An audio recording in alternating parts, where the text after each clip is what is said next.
ولاړ دي. دې ته زما دا خواست دی چې خپل لیډرشپ پرشرایز کړي د ټیکس خلاف د IMF تقاضو خلاف چې کوم دی د دې مونږ بایکاټ وکړو. مونږ په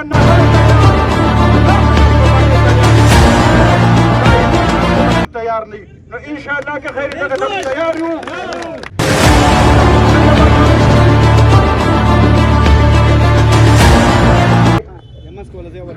د مختلف پارټو نمایندګان هم دي او عوام هم دي او ټریډ یونین هم دي. دا د غټه د خوشحالۍ خبره ده. د مختلف پارټو نن زمونږ په پاکستان کې بشمول ډسټرکټ ملکنډ ډیویژن ملکنډ چې کوم مهنګایي ده او هغه بلا جواز چې پنبه ډسټرکټ مونږه ټیکس فری زون مونږ راکړی شوی دی او په هغې بلونو کې مونږ ته هم ټیکس پنګ باندې راغلی دی. د هغې بلکل مونږ مخالفت کوو. زمونږ مشر خبره وکړله که د پارټۍ سیاسي مشران دي هم دې عوام دې ځای ته راوستي دي خو چې عوام څه وایي مونږ به انشاءالله هغه کوو. یو تپوس به کوم یو تپوس عوام ستاسو نه کوم. مونږ ستاسو نمایندګان یو چې بل زمونږ ډسټرکټ ملکنډ ډیویژن ملکنډ ټیکس فری زون دی که نه دی؟ دی. نو په مونږ پسې په وابدا په بیلونو کې چې کم ټیکس راغلی دی آیا دا بیلونه مونږ جمع کړو که جمع نه کړو؟ تاسو ته منظور دی که نامنظور دی؟